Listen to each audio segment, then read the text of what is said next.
ส่งเสียงหน่อยได้ไหม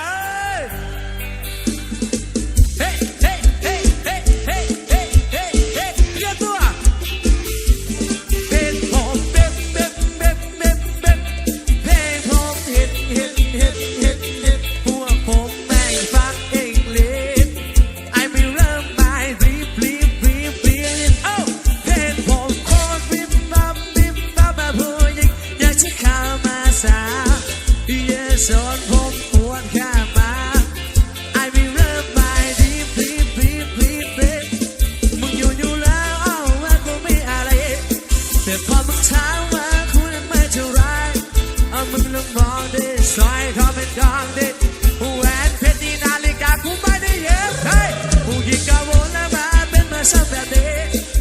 ไอ้กูเลยเข้ามาสักอะไรแค่อยากจะสาบดีไม่อยากจะเป็นอะไรเลยแค่อยากจะให้เธอ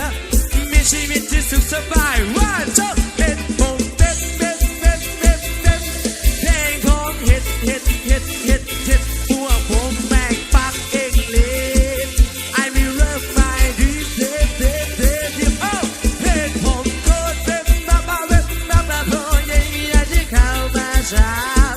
เยสอนผมปวดขึ้นมาไอ้ไม่เริ่มไม่ดีโซโล่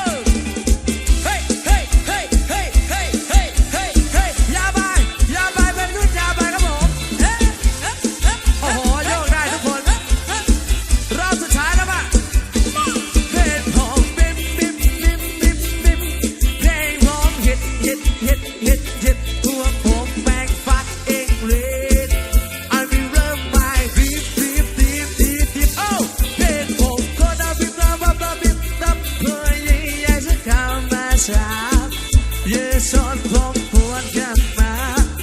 ไอ้ไม่เริ่มไปดีมึงอยู่แล้วว่ากูมีอะไร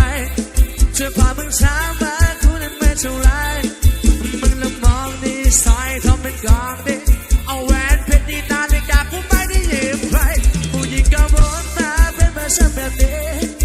ไอ้กูเลยเข้ามาสับเป็นและขยับเป็นสามทีไม่อยากจะเป็นอะไรเลยอยากจะให้เธอมีชีวิตที่สุขสบาย